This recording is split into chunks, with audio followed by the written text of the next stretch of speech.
Assalamualaikum, salam sejahtera, maklumat sahih jenama dipercayai. Inilah berita perdana edisi Sabtu 26 September. Saya Fathil Hidayat Ghazali. Dan saya Hazel Desmond. Kita ikuti paparan utama malam ini. SOP kebiasaan baharu dipatuhi. Kelancaran proses pengundian di Sabah bukti kematangan pengundi.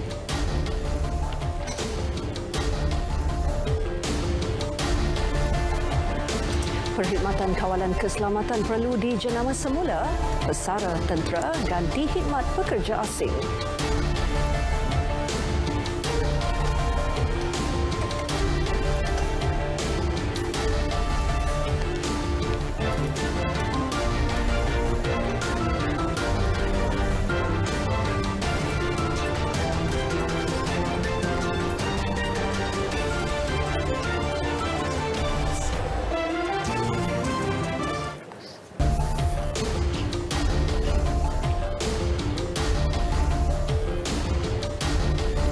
Selepas proses penamaan calon pada 12 September lalu diikuti tempoh berkempen 14 hari serta pengundian awal pada 22 September, rakyat Sabah telah keluar menunaikan tanggungjawab bagi memilih kepimpinan kerajaan negeri hari ini. Seramai 1.08 juta pengundi biasa layak mengundi hari ini serta 14,935 orang telah mengundi secara pos. Untuk perkembangan lanjut, kita bersama Muhammad Dihya Sahlan yang sudah bersedia di RTM Kota Kinabalu. Silakan Dihya. Ya Fathil, Hazel, terima kasih. Assalamualaikum dan salam sejahtera. Proses pengundian PRU Dun Sabah berjalan lancar tanpa insiden di luar jangkaan. Ketika ini berlangsung proses pengiraan dan penjumlahan undi di pusat-pusat penjumlahan rasmi undi PPRU yang telah ditetapkan. Untuk mengetahui dengan lebih lanjut, kita terus ke Bilik Gerakan Suruhanjaya Pilihan Raya SPR Kota Kinabalu bersama Faisal Jamal. Teruskan Faisal dengan perinciannya. Saya masih lagi berada di pusat media Suruhanjaya Pilihan Raya di Wisma Persekutuan di Kota Kinabalu ini bersama-sama dengan petugas-petugas media lain bagi menantikan keputusan-keputusan rasmi dan terkini 73 kerusi yang bertandingkan. Dan kabarnya keputusan hanya akan diperolehi diumumkan oleh SPR pada jam 10 malam nanti selewat-lewatnya. Namun mungkin saya boleh kongsikan beberapa maklumat, antaranya peratusan pengundi yang keluar mengundi pada setakat sebelum waktu mengundi ditutup petang tadi adalah sebanyak 58% daripada 1,88,711 pengundi berdaftar di Sabah ini. Dan berbeza pada PRU 14 2018 yang lalu. Pertandingan kali ini boleh dikatakan sengit apabila berlaku penambahan 13 kerusi DUN baharu menjadikan keseluruhan 73 kerusi yang dipertandingkan dengan 447 calon dan juga 15 buah parti politik bertanding pada kali ini. 37 kerusi diperlukan bagi parti-parti bertanding untuk membentuk kerajaan negeri baharu menerusi kemenangan majoriti mudah. Baiklah, seketika itu saja daripada pusat media SPR di Kota Kinabalu ini. Teruskan bersama RTM untuk kami kongsikan masa ke masa dan juga perkembangan-perkembangan terkini keputusan PRU Dun Sabah pada kali ke-16 kali ini. Kita kembali ke studio TV HD RTM Kota Kinabalu. Baik, terima kasih Faisal. Seterusnya kita ke pusat penjumlahan rasmi undi PPRU Dewan Seri Sulaman bagi mengetahui situasi semasa proses penjumlahan undi bagi DUN N12 Sulaman. Silakan Sarifah Munazira Sarip.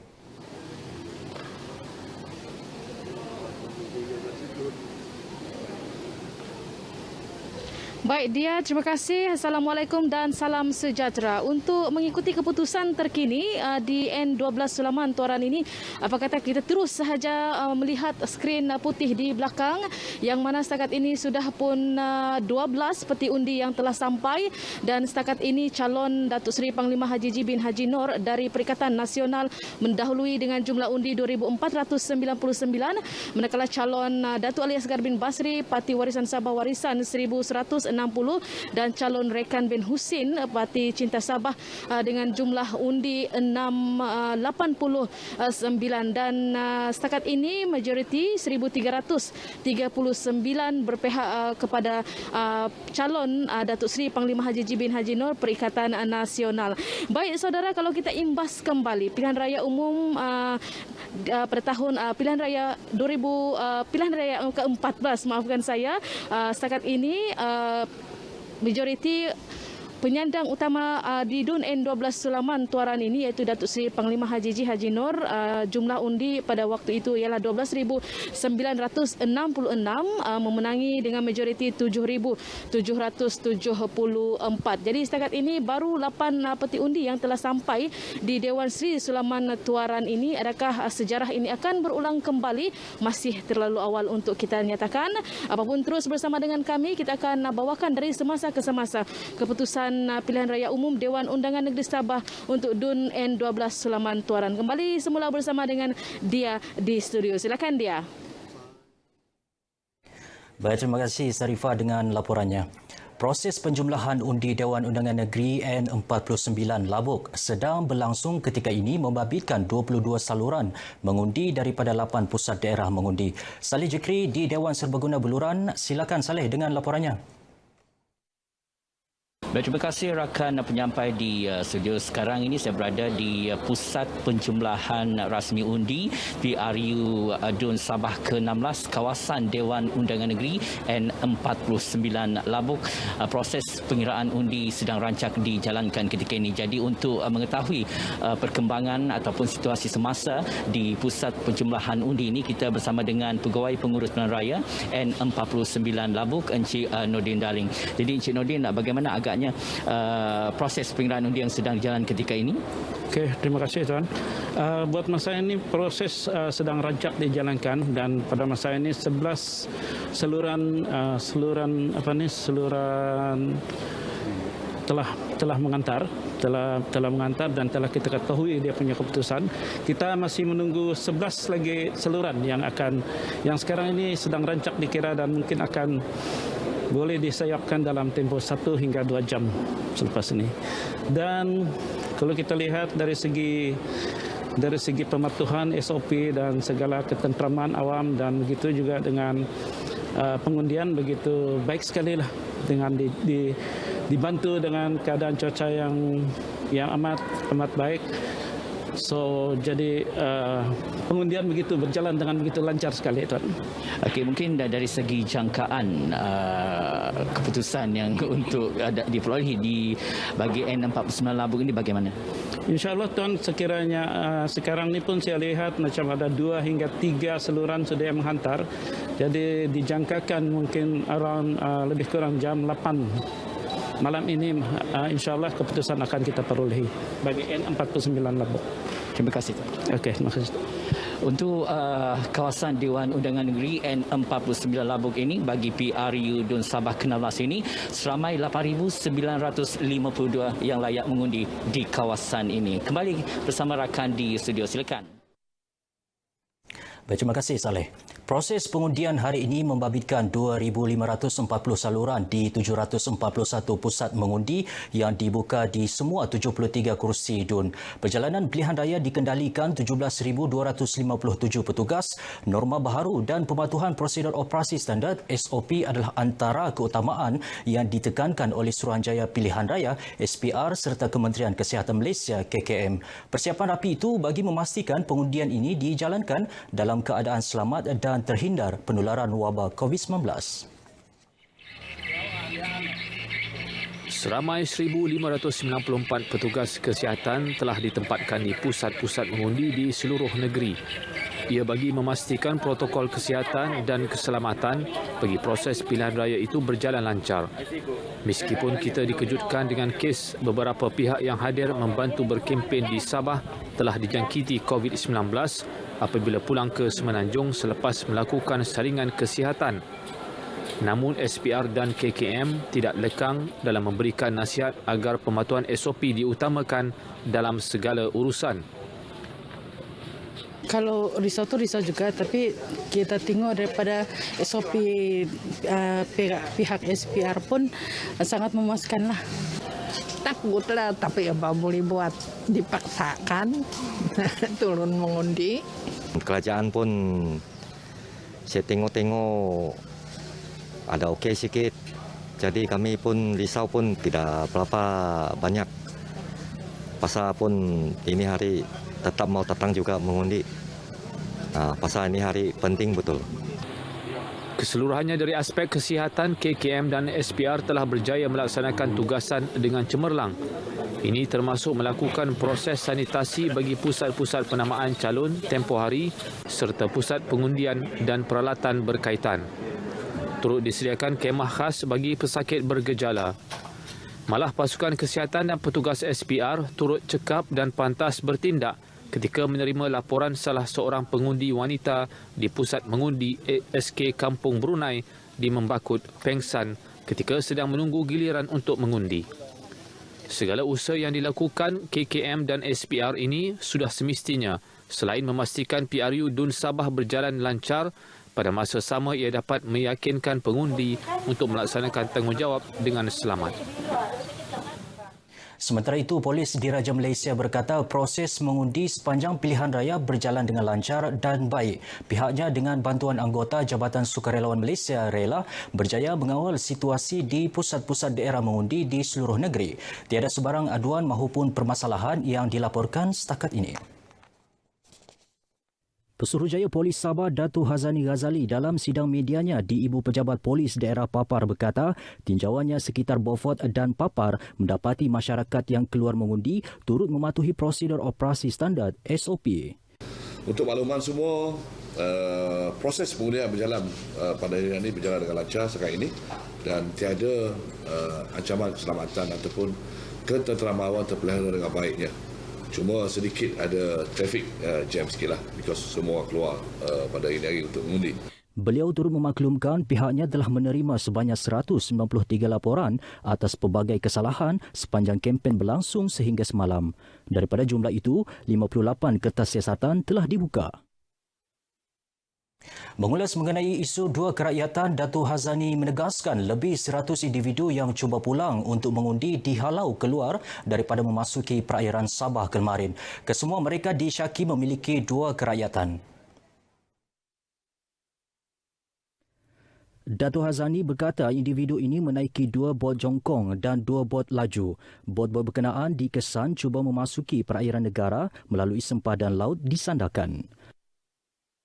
Tapi kita terpaksa halang, bukan menafikan hak untuk dia mengundi, tapi kita terpaksa menghalang sebab dia balik ke sana pun tanpa melalui jalan yang sah dan nak masuk pun melalui bukan jalan yang sah. Jadi kita terpaksa menghalang untuk mengelakkan COVID-19. Sepatutnya dia orang ini masuk jalan yang sah kerana ada pemeriksaan kesihatan dan sebagainya. Baru-baru ini Datuk Hazani mendedahkan mempunyai maklumat mengenai kemasukan besar-besaran warga asing untuk membuat kekacauan dan hari pengundian hari ini.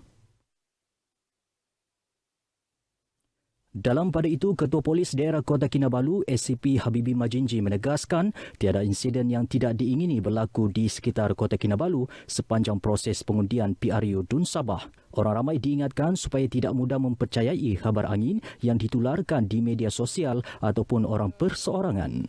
Itu saya nasihatkan sekiranya masyarakat dapat maklumat yang mengatakan ada perkumpulan, biar pihak polis yang keluarkan kenyataan, jangan terima maklumat yang tidak sahih dan sekiranya benar pun pihak polis dah bersedia untuk mengambil sebarang tindakan sekiranya ada berlaku kekacauan. Setakat ini kita tidak menerima apa-apa sebarang maklumat berlaku kekacauan. Jadi nasihat saya pada masyarakat. Baik, laporan itu tadi mengakhiri lintas langsung khas PRU DUN Sabah ke-16. Tahniah kerana anda telah laksanakan tanggungjawab sebagai pengundi. Teruskan bersama RTM untuk mengikuti keputusan pilihan raya #BahUndi 2020. Pandemik COVID-19 belum berakhir. Patuhi SOP yang ditetapkan. Kembali bersama Fatil dan Hazel di Angkasa Puri. Silakan. Baik, Dia. Terima kasih untuk laporan itu.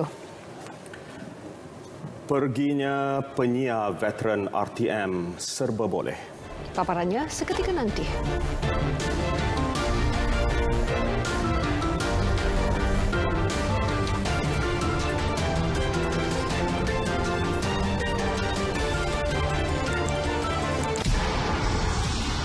Kini kembali Liga terhebat dunia. Musim baharu buka tirai. Semua mulakan saingan dengan kosong. Mereka semuanya sama. Hanya kerana mereka menang musim lalu, ia tidak bermakna untuk 19 pasukan lain yang mempunyai misi yang sama. Premier League hanya di Astro.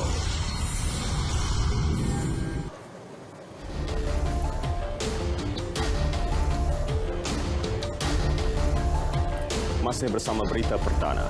Situasi semasa COVID-19, 82 kes baharu direkodkan hari ini dengan Sabah kekal mencatat jumlah tertinggi 64 kes. Menurut Ketua Pengarah Kesihatan Tan Sri Dr. Nur Hisham Abdullah, 79 kes penularan tempatan dan 3 kes import menjadikan kes terkumpul 10,769 kes.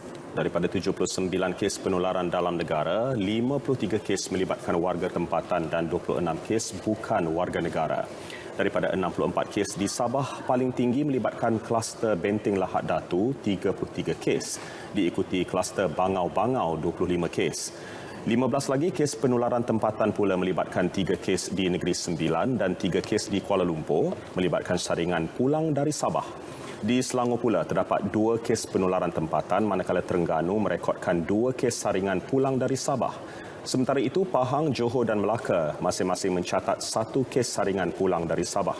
Manakala Sarawak dan Labuan masing-masing merekodkan 1 kes saringan petugas kesihatan. Tiada kematian dilaporkan hari ini dan tiada kluster baharu.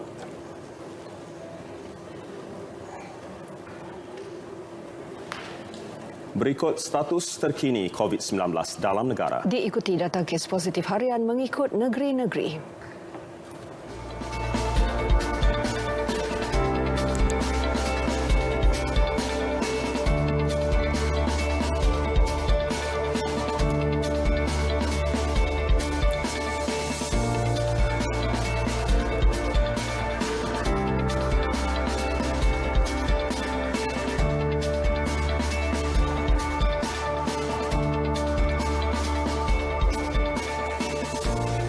Bermula esok 27 September hingga 10 Oktober ini, ujian saringan COVID-19 diwajibkan terhadap semua individu yang tiba dari Sabah di semua pintu masuk domestik dan antarabangsa. Ini susulan tambahan 11 kes positif yang dikesan di Semenanjung setelah kembali dari Sabah. Individu berkenaan perlu memuat turun dan mendaftar aplikasi MySejahtera dan daftar masuk menggunakan aplikasi itu apabila berada di pintu masuk.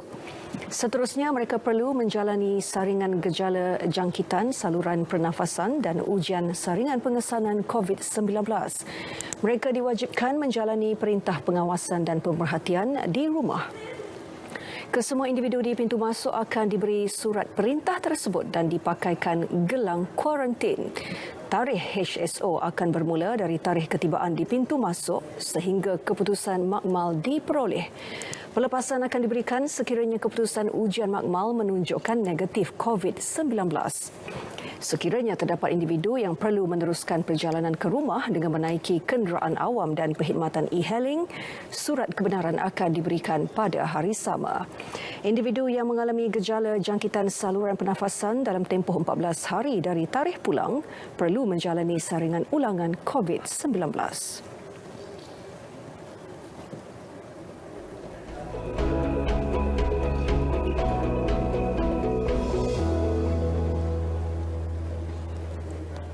Baiklah, Assalamualaikum dan salam sejahtera. Secara lazimnya, kita berada pada fasa peralihan monsun. Angin akan bertiup daripada pelbagai hala dengan kelajuan yang agak lemah, sekitar 10 hingga ke 20 km sejam daripada pelbagai hala. Pada ketika ini, di Semenanjung Malaysia, angin bertiup daripada pelbagai hala, namun di Sabah dan Sarawak, angin bertiup daripada arah barat laut dan berlaku penumpuan angin di bahagian tengah Sarawak dan juga di bahagian pantai barat di negeri Sabah, yang mana keadaan ini adalah kondusif bagi pembentukan awan aktif yang boleh membawa keadaan cuaca lembap seperti hujan dan juga debu petir. Seterusnya kita balik ke paparan imej satelit. Pada ketika ini terdapat banyak kelompok awan aktif yang melitupi rantau negara kita di Semenanjung dan juga di negeri Sarawak, yang mana keadaan ini menunjukkan keadaan lembap akan berlanjutan sehingga ke awal pagi nanti. Dan seterusnya kita akan beralih ke paparan imej gemerada bagi melihat keadaan cuaca semasa bagi Semenanjung Malaysia. Pada ketika ini, hujan renyai masih lagi berlaku di negeri Selangor, di negeri Perak dan juga di negeri Kelantan. InsyaAllah keadaan ini akan beransur-ansur reda dalam tempoh 1 hingga ke 2 jam saja lagi. Namun, di negeri Pahang dan juga di negeri Melaka, negeri Sembilan dan juga di negeri Johor, buat masa kini hujan berserta petir masih lagi berlaku dan kita jangkakan ianya boleh berlanjutan sehingga ke lewat malam dan juga ke awal pagi, terutamanya di bahagian selatan melibatkan negeri Johor dan juga di negeri Melaka. Bagi negeri Sabah dan Sarawak pula, di negeri Sabah pagi ini keadaan lembap, hujan berserta petir kini sedang berlaku di hampir ke semua bahagian kecuali di bahagian Tawau. Di bahagian Tawau tiada hujan yang berlaku pada hari ini. Di negeri Sarawak pula, keadaan lembap juga berlaku. Hujan berserta petir kini sedang berlaku, terutamanya di bahagian Limbang, di bahagian Bintulu, Mukah, Kapit, Seri Aman, Sarike dan juga di bahagian Betong. Keadaan ini juga seperti di bahagian selatan Semenanjung Malaysia, yang mana kita jangkakan ianya akan berlanjutan sehingga ke awal malam nanti. Maafkan saya, di awal pagi nanti. Baik, seterusnya kita akan beralih ke paparan ramalan cuaca. Pada esok pagi, insya-Allah di Semenanjung Malaysia kita jangkakan keadaan lembap akan berlaku di bahagian utara Semenanjung Malaysia. Di negeri Perak dan juga Pulau Pinang kita jangkakan akan mengalami keadaan cuaca hujan renyai akan berlaku, terutamanya di bahagian pesisir pantai. Manakala di negeri Melaka dan juga di negeri Johor, hujan berserta petir akan berlaku di negeri Melaka dan juga di negeri Johor, terutamanya di bahagian daerah Muar dan juga di bahagian Batu Pahat, begitu juga di bahagian Kota Tinggi. Manakala di negeri Sabah, insya-Allah besok pagi tiada hujan akan berlaku. Begitu juga di bahagian daratan bagi negeri Sarawak, namun hujan berserta petir akan berlaku di kawasan perairan di negeri Sarawak dan harus diingatkan, keadaan ini, hujan ibu petir ini adalah berbahaya kepada bot-bot kecil serta sukan dan dekat laut. Balas berpisah, kita lihat ramalan cuaca bagi bandar-bandar utama di seluruh Malaysia. Sekian pada Map Malaysia, saya Wan Hafiz. Assalamualaikum dan salam sejahtera.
Bekas penyampai berita dan pengacara veteran RTM Wan Cik Daud menghembuskan nafas terakhir pada usia 80 tahun di kediamannya di Lembah Keramat pukul 10 pagi tadi. Allahyarham yang lumpuh sebelum itu bertarung nyawa akibat kanser payudara, kencing manis dan darah tinggi. Jenazah Wan Cik dikebumikan di tanah perkuburan UK Perdana selepas solat Asar. Jenazah sebelum itu dimandi dan disembahyangkan di Masjid Al-Khairiyah, Taman Keramat. Kesihatan Allahyarham Wan Cik mula merosot 2 tahun lalu apabila diserang angin ahmar ringan. Allahyarham mempunyai 4 anak. 2 daripada mereka menetap di Amerika Syarikat dan Singapura, sementara 2 lagi tinggal di Kuala Lumpur.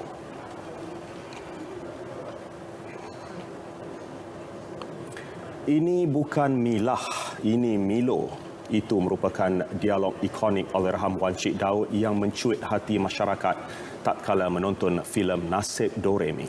Allahyarham merupakan personaliti kedua RTM yang diperkenalkan Allahyarham Tan Sri P. Ramlee ke layar perak selepas Sharifah Hanim dalam Masa-Masa Manis. Wan Cik Daud atau nama sebenarnya Wan Cik Othman dilahirkan pada tahun 1940 di Alur Merah, Alor Star, Kedah. Allahyarham memulakan tugas di RTM sebagai juruhebah radio pada pertengahan tahun 1970-an sebelum menjadi penyampai berita TV pada tahun 1980-an. Antara gandingannya ketika itu termasuk Datuk Harjit Singhalan, Kamaruddin Ahmad dan Allahyarham Hashim Embi. Wan Cik Daud menamatkan tugas di RTM sekitar 1990-an. Dalam dunia lakonan, filem Doremi keluaran Studio Merdeka merupakan filem pertama Wan Cik Daud. Allahyarham juga pernah muncul dalam drama bersama Karim Latif menerusi telemovie Menebus Maruah pada 1988 dan pementasan Malam Haram pada 1999. Allahyarham Wan Cik pernah berkahwin dengan pelakon terkenal Allahyarham M. Rajoli pada tahun 1986.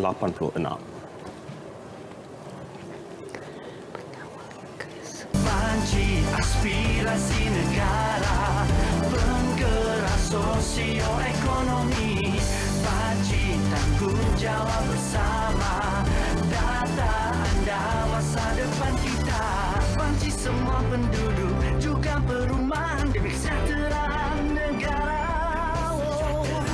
Panci banyak gunanya merancang pembangunan, marilah semua.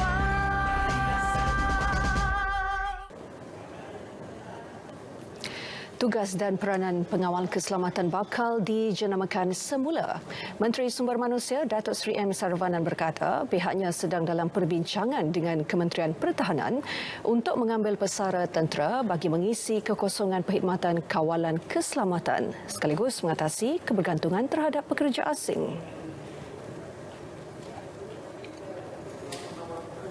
Ini kita lihat kita perlu revisit jawatan ini. Sebab kita pergi seluruh dunia, security officers very highly respected position. So kita je ambil yang dah pension dan sebagainya. Maka kita mungkin dah sampai tahap kita bagi image baru kepada jawatan ini dengan pendapatan bertambahan. Dia masih ada pelbagai insentif.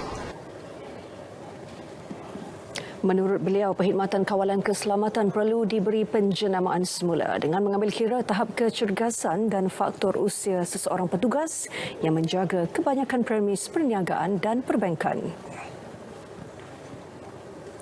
Ini pula amaran kepada majikan yang menyalahguna bantuan program subsidi upah PSU. Mereka diberikan tempoh 14 hari untuk memulangkan semula dana tersebut bagi mengelak dikenakan tindakan tegas. Setakat ini pihak kementerian menerima aduan membabitkan 89 majikan dan 846 pekerja.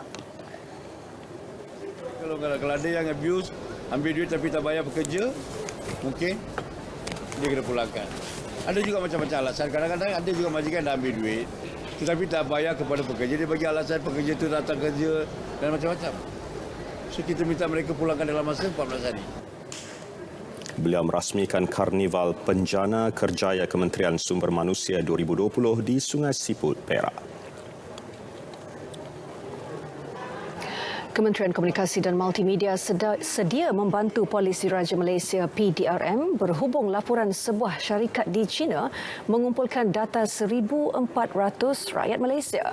Menterinya Datuk Saifuddin Abdullah berkata Suruhanjaya Komunikasi dan Multimedia Malaysia serta Cyber Security Malaysia boleh membantu dalam melakukan siasatan. Siasatan biasanya kita ni membantu saja. Ya, jadi apa saja siasatan sebab kuasa menyiasat itu ialah di bawah polis. Jadi kalau polis minta bantuan, kita akan bantu. Beliau berkata demikian selepas merasmikan bengkel latihan YouTube Zon Pantai Timur di Kuantan, Pahang. Baru-baru ini, stesen berita Australia ABC News melaporkan maklumat 1,400 rakyat Malaysia itu antara data 250,000 individu yang bocor daripada pangkalan data Zenhua Data yang menyimpan maklumat 2.4 juta orang. Keindahan kawasan pantai sememangnya menjadi tarikan utama kehadiran orang ramai. Namun dalam kemeriahan dan kesibukan aktiviti air harus diingat risiko yang boleh mengundang padah. Menyedari malang tidak berbau, Angkatan Pertahanan Awam APM bertanggungjawab memastikan pengunjung sentiasa dipantau lebih-lebih lagi jika dalam situasi bencana alam. Kita ikuti laporan yang disediakan Muhammad Najib Masyur di Langkawi. Pantai Cenang menjadi kawasan paling ramai dikunjungi penggemar aktiviti laut di Pulau Langkawi. Ia sekaligus berisiko berlakunya kemalangan kepada pengunjung sama ada kesilapan manusia atau faktor luar jangkaan. Untuk itu, APM memantapkan lagi operasi dengan pembinaan menara kawalan serta menambah bilangan petugas penyelamat pantai. Saya yakin maknanya pengunjung pantai yang datang ke sini untuk perlu satu keyakinan yang lebih lah, dan kita juga akan memastikan pelancongan di Langkawi ni tidak terjejas. Itu yang paling penting lah, sebab kita tak nak pantai ni lengang balik seperti yang sebelum ni. Dan saya rasa sekarang ni tuan-tuan boleh tengok sini lah keadaan suasana pantai itu sendiri di sebelah petang tu macam mana, dan sebab tu ke lifeguard kita dalam keadaan bersiap siaga lah. Selain Pantai Cenang, dua lagi lokasi yang menempatkan anggota penyelamat pantai termasuklah Pantai Tengah dan Pulau Payar. Variasi papan tanda amaran dan bendera khas turut disediakan APM dalam membantu pelancong mengetahui keadaan dan situasi semasa di pantai sebelum dibenar melakukan sebarang aktiviti. Untuk customer, kalau boleh berenang yang ada diberi kawasan area, kawasan oleh lifeguard sendiri. Contohnya kawasan tu dia berbentuk panjang bentuk segi empat maksud saya. Lepas tu dia boleh berenang di kawasan tu, kita akan pantau. Apabila di luar kawasan tu, kita cuma membantu saja. Kita tak bertanggungjawab sekiranya apa berlaku. Itu dia. Pasukan penyelamat pantai memulakan operasi seawal pukul 9 pagi sehingga 7 malam setiap hari. APM Langkawi memainkan peranan yang cukup penting dalam berinteraksi secara langsung dengan mereka yang datang ke Pantai Cenang Langkawi ini yang juga menjadi antara kawasan berisiko tinggi berlakunya kemalangan. Pembinaan menara kawalan APM ini juga menyumbang kepada segala informasi mengenai ketidakinginan yang berlaku di pantai ini dan anggotanya yang menjadi tulang belakang dan barisan hadapan kepada pengunjung-pengunjung yang datang ke Pantai Cenang Langkawi. Muhammad Najib Masur, Berita RTM.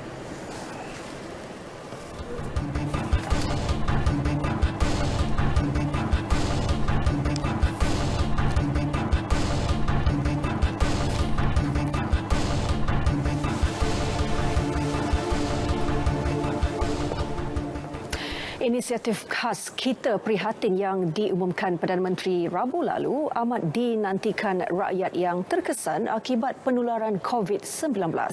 Menurut penganalisis ekonomi Profesor Madya Dr. Madeline Burma, peruntukan RM10 bilion menerusi Kita Prihatin tidak dijangka beliau. Tetapi ia bantuan yang dihulurkan tepat pada masanya.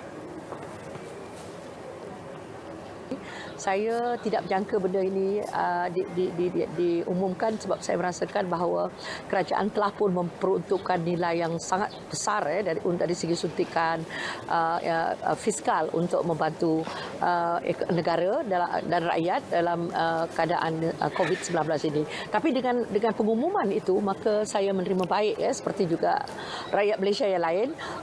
Mereka menerima baik sokongan dan bantuan yang telah diberikan oleh kerajaan. Menerusi Belanjawan 2021 pula, beliau membayangkan kerajaan akan terus memberikan keutamaan kepada perkara melibatkan kesejahteraan rakyat, pemulihan ekonomi lestari, bantuan yang bukan bersifat one-off serta pelaburan yang besar bagi memacu pertumbuhan ekonomi.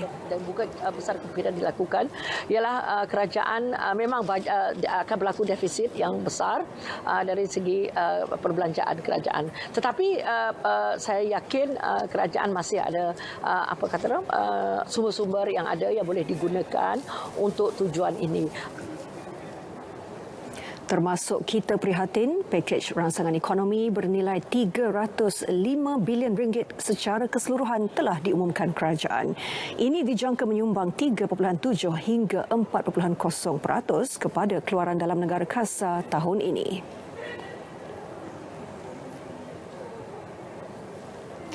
Bantuan geran khas prihatin GKP bernilai RM3,000 secara one-off perlu dijadikan sebagai modal perniagaan. Penalisis ekonomi Profesor Dr. Barjoyai Bardai berkata, peniaga mikro wajar memanfaatkan GKP untuk membangunkan semula perniagaan yang lebih inovatif dan kreatif. Walaupun jumlahnya kecil, RM3,000 seorang, tetapi dia sudah cukup besar untuk menjadi modal benih untuk memulakan inisiatif baru, memulakan perniagaan yang berdaya maju di rumah melalui sistem talian dan WhatsApp misalnya.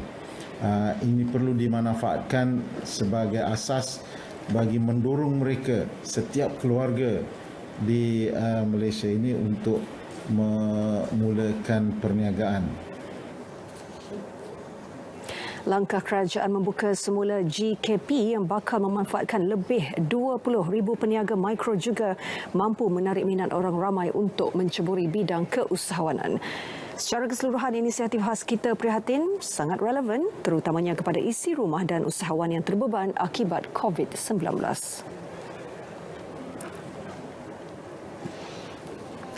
Seterusnya, pemain industri hartanah dicadang menggunakan pakai kaedah pengurusan cekap yang dilaksana di luar negara dalam membantu meningkatkan pertumbuhan pasaran khususnya kediaman berstatus mampu milik. Jelas Pengerusi Persatuan Pemaju Hartanah dan Perumahan Malaysia REHDA, Datuk Jeffrey Ng Tiong Lip, kajian mendalam telah dilaksanakan dengan mengambil contoh sistem yang dilaksana di Singapura, Hong Kong, Australia dan United Kingdom.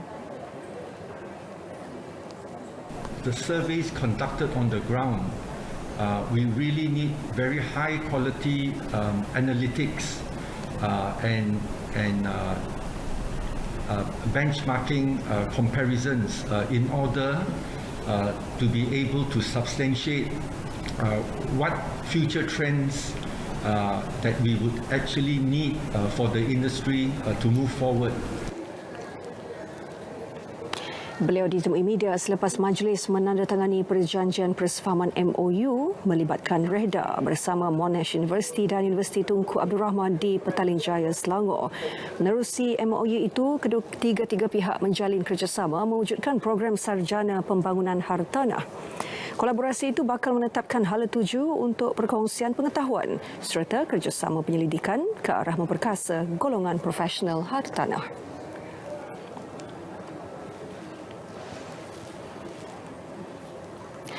Harga jualan mengelirukan pengguna, tidak mempamer notis jualan murah dan mengadakan jualan murah tanpa notis pemakluman. Itu antara 78 kesalahan yang dikesan berkaitan jualan murah tahun ini. Daripada jumlah itu, 20 kes berlaku sejak program jualan murah dan kempen beli barangan Malaysia 2020 bermula Julai lalu.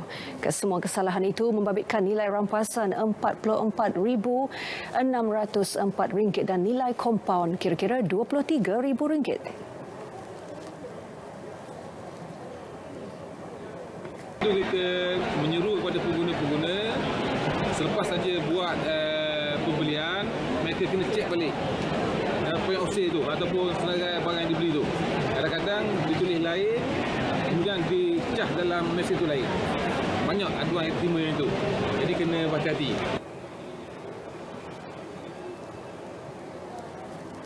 Dan ini pula aduan mengenai penipuan emas. Kementerian Perdagangan Dalam Negeri dan Hal Ehwal Pengguna sedang giat mengesan kegiatan tersebut.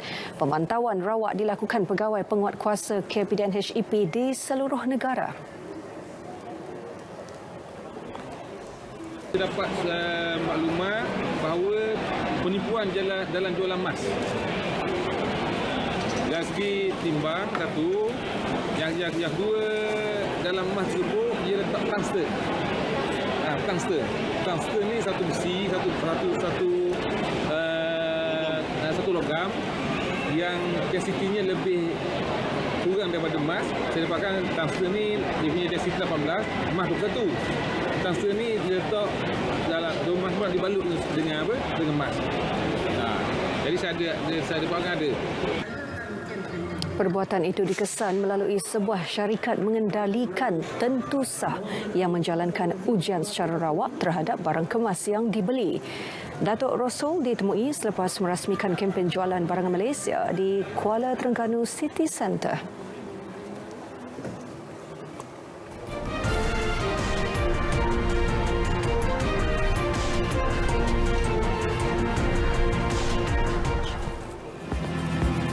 Sekurang-kurangnya 22 maut dan 2 parah setelah pesawat milik tentera Ukraine terhempas di kawasan timur negara itu. Kebanyakan penumpang merupakan pelajar.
Sepang Racing Team kabarnya dapat suntikan legenda.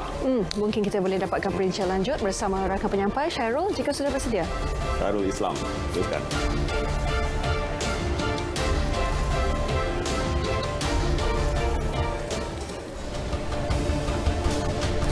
MOM dan KBS cadang insentif cukai industri cukai. Rosi sah bersama Petronas SRT.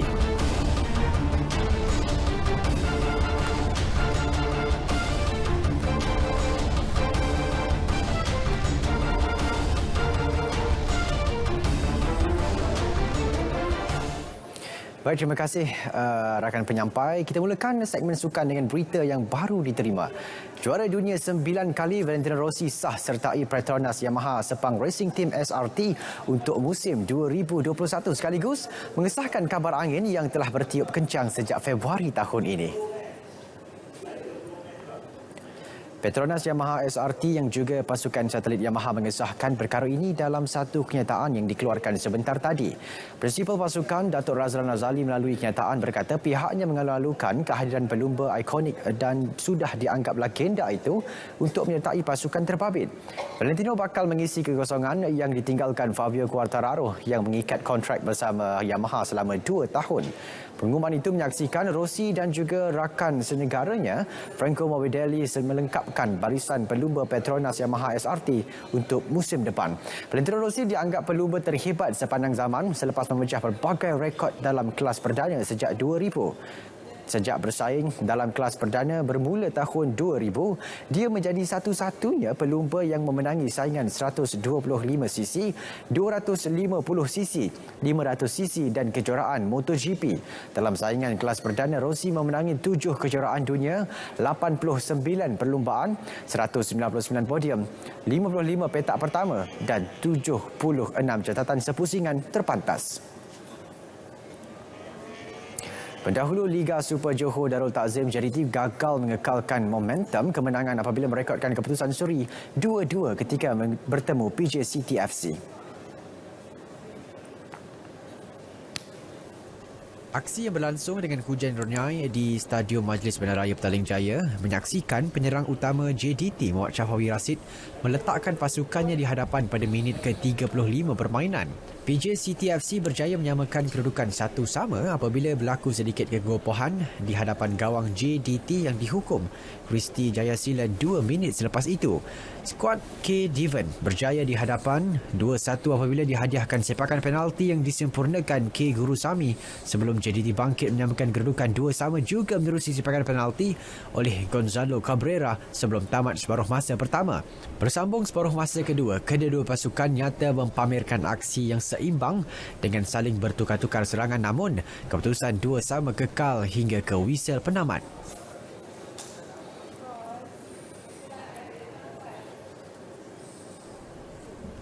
Sementara itu, di Stadium Perak menyaksikan pasukan tuan rumah berjaya membenam Felda United FC dengan keputusan 5-1. Muhammad Syarif Fikri Muhammad Fauzi menjadi watak penting apabila penyerang berusia 25 tahun itu meledakkan 4 jaringan. Skuad Seladang mendahului pada minit ke-17 menerusi sepakan percuma Syahril.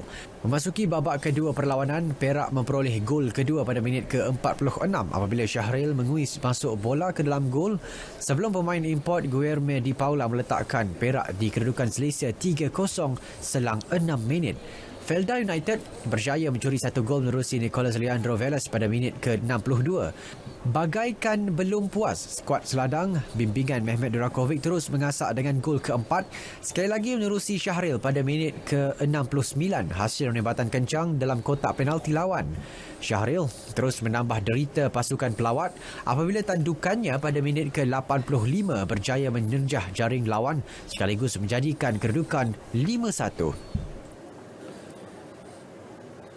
Saudara, kita beralih ke perkembangan Liga Premier. Kelantan dipaksa berhempas pulas sebelum merakam kemenangan tipis 1-0 ke atas Sarawak United pada aksi di Stadium Sultan Muhammad ke-4, Kota Baru.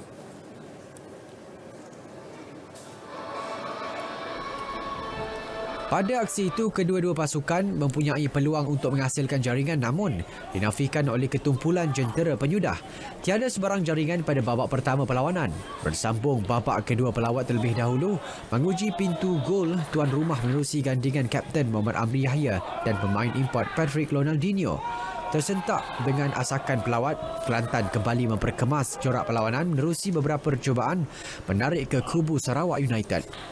Peluang memecahkan kebuntuan jaringan hadir pada minit ke-59 menerusi rembatan kencang pemain sayap Wan Zaharul Nizam Wan Zakaria, tetapi bola sekadar melewati gawang gol Sarawak United. Penantian gol tuan rumah berakhir apabila pemain gantian Muhammad Nazrin Nawi tenang menyempurnakan sepakan penalti pada minit ke-84 selepas Wan Zaharul Nizam dijatuhkan dalam kotak penalti. Sarawak United cuba bangkit selepas itu namun sudah terlewat untuk menyekat kemenangan Kelantan.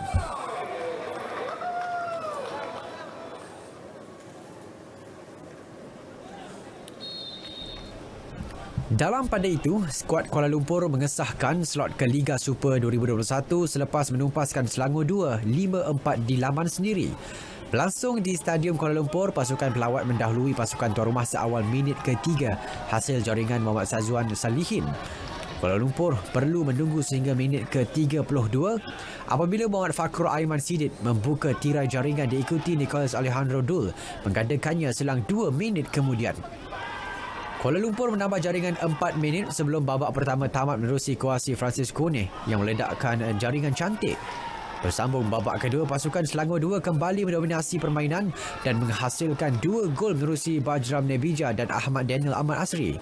Kuala Lumpur bangkit semula dan berjaya mendapatkan 2 gol hasil jaringan ketua pasukan Indra Putra Mahyudin pada minit ke-71 dan pemain gantian Muhammad Izrin selang 7 minit kemudian. Dengan baki 2 perlawanan, Kuala Lumpur menduduki tangga kedua carta Liga Premier 2020 dengan 20 mata manakala tangga teratas masih ditawan oleh Pening FA.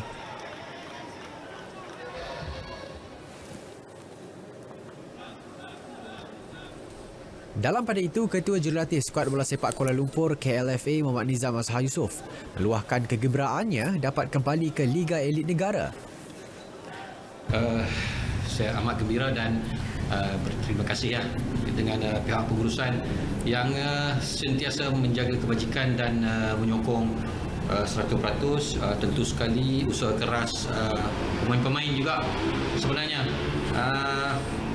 menunaikan janji kepada YB Presiden kita yang mana dia berjanji satu musim saja di Liga Perdana, dan alhamdulillah players dah tunaikan janji. Tambahnya lagi, pasukan harus memperbaiki bahagian pertahanan dalam baki dua perlawanan untuk mengejar puncak carta Liga Premier. KLFA akan bertemu pasukan Perak 2 pada 2 Oktober dan Kuching FA pada 9 Oktober baki perlawanan seterusnya.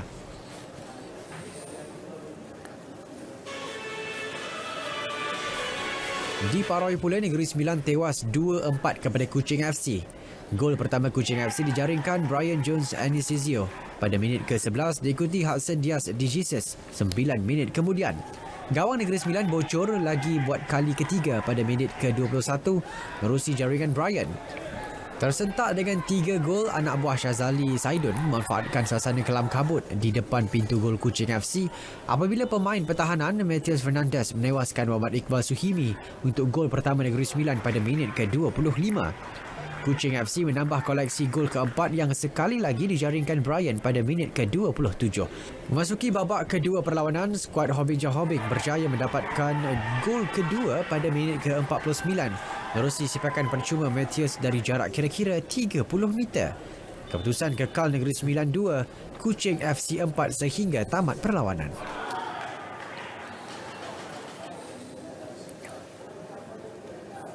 Sebagai persediaan mengharungi krisis COVID-19 yang tiada tanda kesudahan sehingga tahun depan, Majlis Olimpik Malaysia MOM dan Kementerian Belia dan Sukan KBS akan mencadangkan satu bentuk insentif cukai bagi membantu pemain industri sukan, persatuan dan atlet kepada Kementerian Kewangan bertujuan untuk membantu mereka terus kekal dalam iklim ekonomi yang dijangka lembap tahun depan.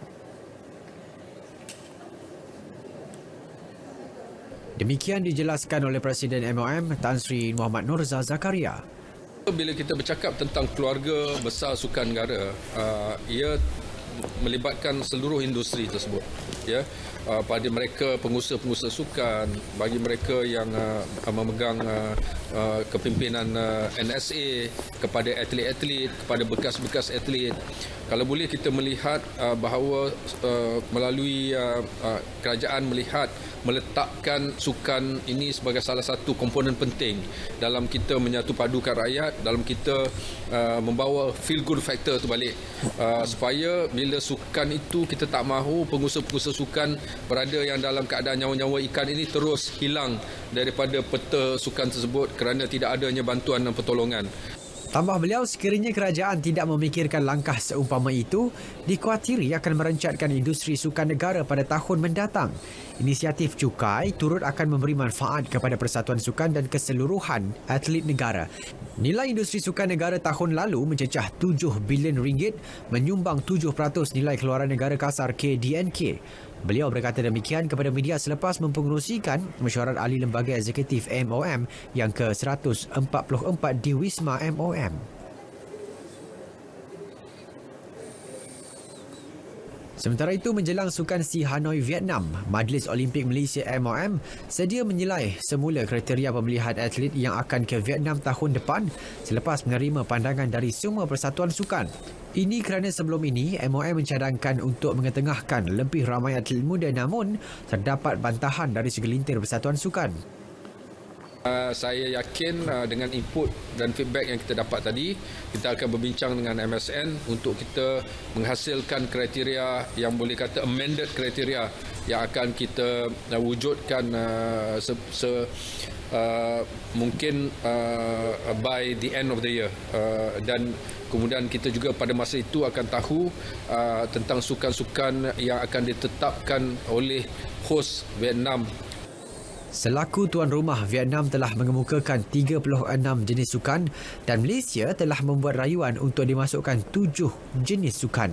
Sukan SEA Hanoi, Vietnam akan berlangsung pada 21 November hingga 2 Disember 2021. Baik saudara, paparan itu mengakhiri berita sukan untuk malam ini. Kita teruskan dengan Fatil dan juga Hazel dalam paparan selanjutnya. Silakan.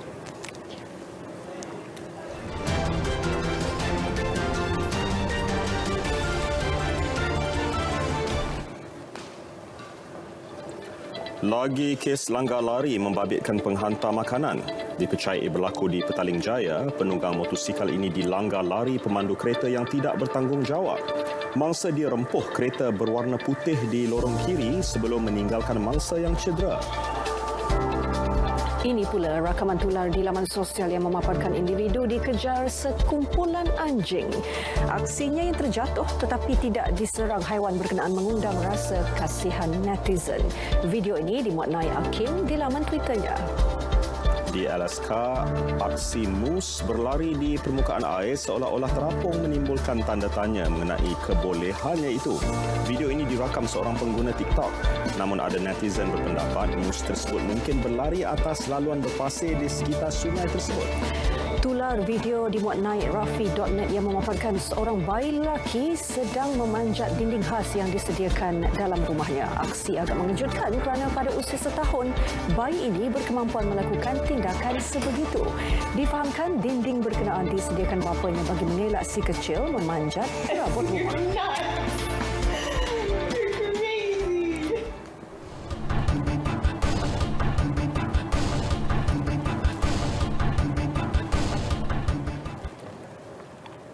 Komposer dan penyanyi Faizal Tahir kabarnya dilambung kuda setinggi 7 kaki semasa pembikinan video muzik single terbaharunya berjudul Nobody.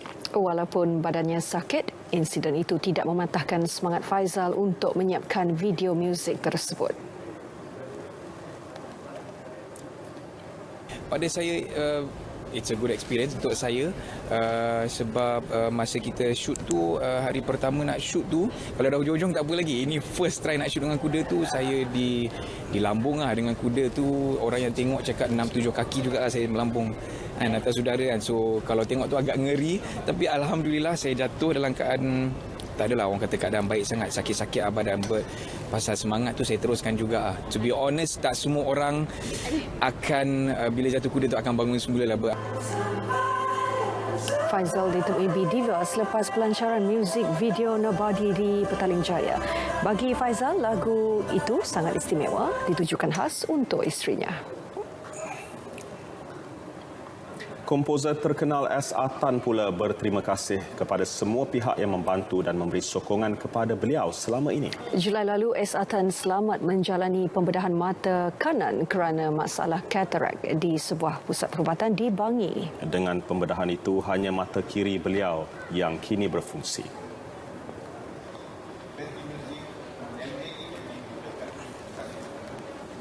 Sebenarnya kanan tak boleh pakai lagi lah. Kanan tak boleh pakai. S.A. Tan atau nama sebenarnya Hashim Said, 71 tahun, tidak lupa menasihatkan komposer masa kini supaya menerapkan elemen kemelayuan dalam lagu agar karya mereka terus malas segar. Sekarang dia dah macam-macam hip hop lah apa dia ini loh. Tapi dia lupa style. Sepatutnya lagu jangan lupa lah lagu asli kita punya. Lagu Melayu kita punya. So kita boleh main lagu Inggeris tak kisah. Lagu keroncong pun kita punya. So kena sekarang dah pergi hip hop.